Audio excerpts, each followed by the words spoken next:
Assalamu alaikum wa rahmatullah. Nous avons abordé la question de la fin du monde.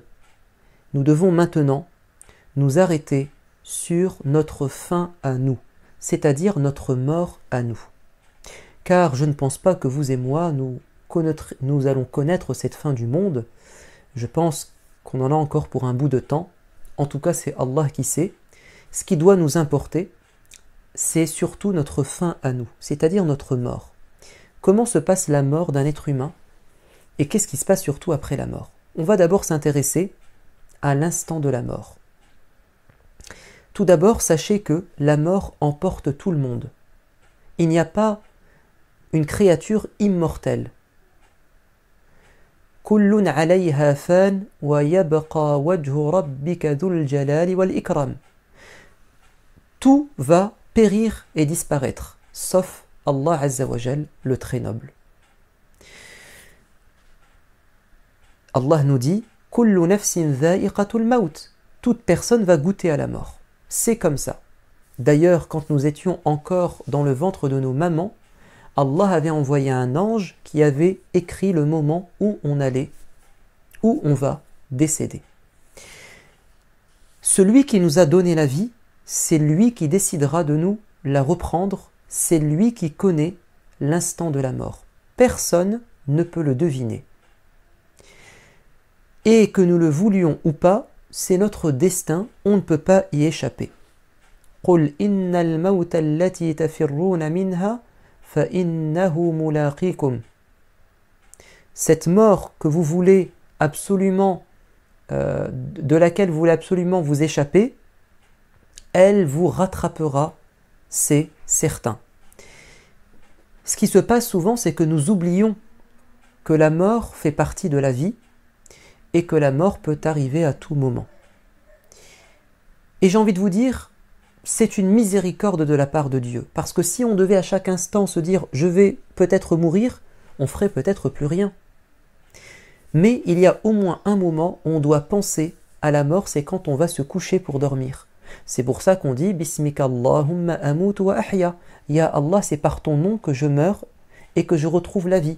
Parce que quand on dort, on ressemble un peu à celui qui est mort. Notre âme est sortie et on est immobile, on ne bouge plus. Écoutez bien, cette histoire qui est vraie, Talal ibn Ghazal, qui est né en Palestine et qui est un grand homme d'affaires, il a étudié au Liban et il s'est formé au Koweït et il a réussi à devenir un riche commerçant. Et comme c'était quelqu'un qui devenait influent et puissant, il y a un sénateur américain qui s'appelle David qui l'a invité à partager un repas pour lui faire une proposition. Alors Talal ibn Ghazal, qui raconte cette histoire dans une émission, il dit « Je suis parti le rencontrer et il m'a proposé d'être à la tête d'un projet, celui de créer sur le Nil, donc le fleuve qui traverse l'Égypte, de créer une zone de libre-échange, c'est-à-dire dans un bateau, faire un marché dans un bateau, où tous les gens du monde entier peuvent venir acheter et vendre sans payer d'impôts. C'était un projet intéressant, mais Talal ibn Ghazal a dit « ça ne m'intéresse pas, je ne veux pas y participer ». Et David l'a regardé comme ça, il lui a dit « Bon, un jour tu regretteras. Je te promets qu'un jour, quand tous ces gens qui sont là dans le restaurant décéderont, toi et moi, on se retrouvera et tu verras, je te rappellerai la proposition que je t'ai faite et tu t'en mordras les doigts. » Alors Talal ibn Ghazal lui a dit « Bon, déjà, je ne vais pas regretter, ma décision est prise, mais comment tu peux prétendre que tous les gens vont décéder, que toi et moi, on va vivre longtemps ?» Il lui a dit « Parce que j'ai étudié ta vie et la vie de tes ancêtres, et je sais que tu as des ancêtres, notamment ton père, qui était centenaire. Et d'après les statistiques, d'après la science, tu as beaucoup de chances de vivre très longtemps parce que tu avais un père qui était centenaire. Et moi, c'est pareil. » Et là, Talal va lui dire « Écoute, moi je suis musulman et croyant, je te dis que la mort et la vie, ça dépend de Dieu. Il n'y a pas de règle, il n'y a pas de loi. On peut mourir à tout moment. Et ils se sont quittés sur ces mots. Talal ibn Ghazal quitte New York, il prend l'avion, il fait une escale à Paris, il contacte son épouse pour prendre des nouvelles, qui est au Koweït, et elle lui dit « Alors comment ça s'est passé ?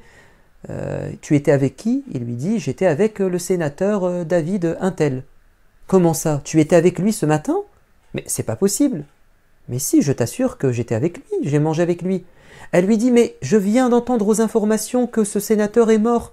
La presse américaine en parle. » Et là, il a compris ce qui s'était passé. C'est qu'en quittant cet homme et en prenant l'avion, pendant son trajet, cet homme a fini par décéder. Et là, il a compris que c'était une leçon que Dieu avait donnée à cet homme et un enseignement pour lui, pour qu'il soit convaincu effectivement que la mort peut frapper à tout moment et que personne ne peut garantir sa vie. Si nous avons compris cela, il faut donc se poser la question de savoir comment être prêt à rencontrer Dieu. Parce que mourir, pour nous, c'est pas quelque chose de mauvais, c'est pas quelque chose d'horrible. Non, pas du tout. Pour le croyant, ça signifie qu'on va rencontrer Allah, celui qu'on aime par-dessus tout. Et le prophète ﷺ a dit, celui qui désire rencontrer Dieu, Dieu désire le rencontrer. Et celui qui déteste rencontrer Dieu, Dieu détestera le rencontrer. Aïcha dit, ya Rasulallah, mais on déteste tous la mort. Puisque rencontrer Dieu, ça veut dire mourir. Il a dit, mais non, Aïcha, ce n'est pas de ça dont il s'agit. Lorsque la personne décède, le croyant, il y a des anges qui viennent lui annoncer la bonne nouvelle du paradis. Et donc, il a envie de rencontrer Dieu parce que Allah va le récompenser. Et Dieu veut le rencontrer. C'est quelque chose qui se passe au moment de la mort. Et inversement, celui qui a fait beaucoup de mal, il y a des anges qui vont venir lui annoncer que ça va mal se passer pour lui et donc il ne veut surtout pas rencontrer Dieu. Le prophète ﷺ nous a demandé de nous préparer à la mort en demandant à Dieu de nous pardonner nos péchés, comme ça on le rencontre sans beaucoup de péchés, mais aussi de faire un maximum de bien. Comme ça on obtiendra un maximum de récompenses. Ainsi le prophète ﷺ a dit « Profitez de 5 choses avant que 5 autres choses n'arrivent. Profitez de votre jeunesse avant d'être vieux. Tant que tu es jeune, tu peux faire beaucoup de choses. Si un jour tu deviens vieux, Dieu te prête vie et tu deviens vieux, tu ne pourras plus faire ce que tu faisais, ce que tu étais capable de faire étant jeune. Profitez de votre santé avant la maladie. Tant que tu es en bonne santé, fais un maximum de bien. Car une fois malade, tu seras empêché.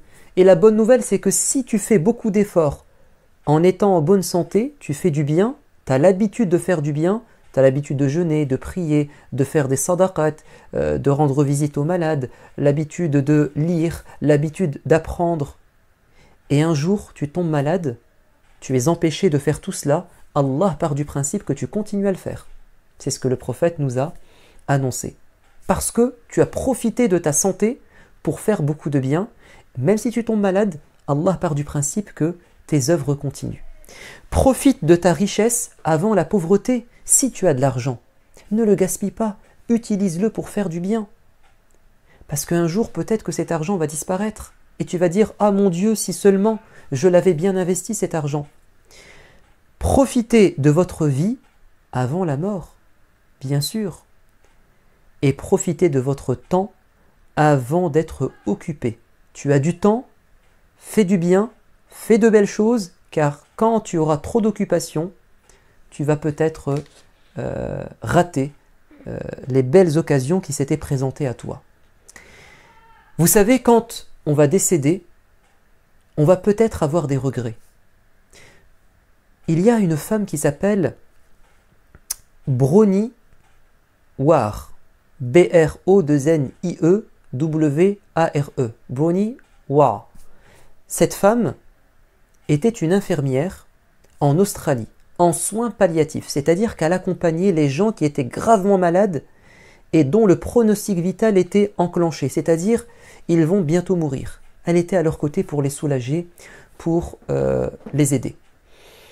Et elle leur a posé une question. Quels sont vos plus grands regrets? Elle a posé ces questions aux différentes personnes qu'elle avait rencontrées durant son travail. Et vous savez, elle a écrit un livre qui s'appelle The Top 5 Regrets of Dying, les 5 plus grands regrets des gens qui sont en train de mourir, des mourants.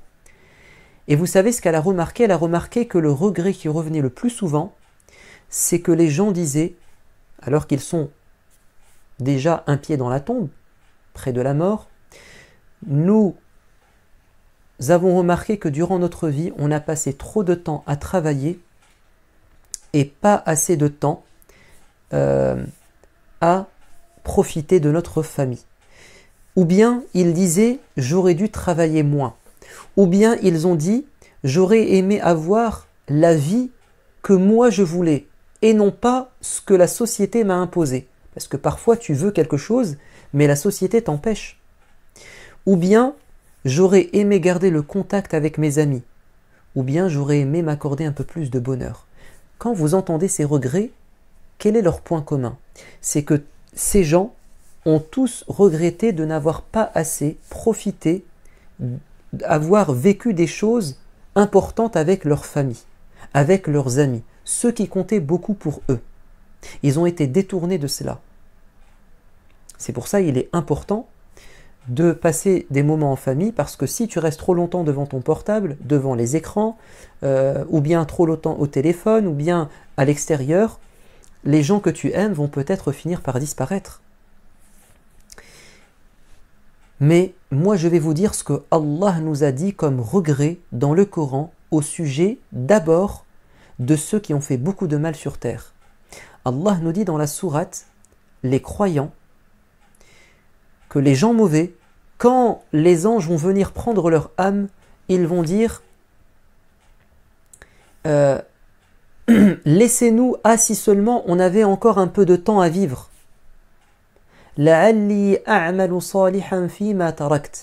J'aurais aimé avoir encore un peu de temps pour faire du bien, le bien que je n'ai pas fait. Et puis demander pardon pour le mal que j'ai fait. Mais c'est trop tard.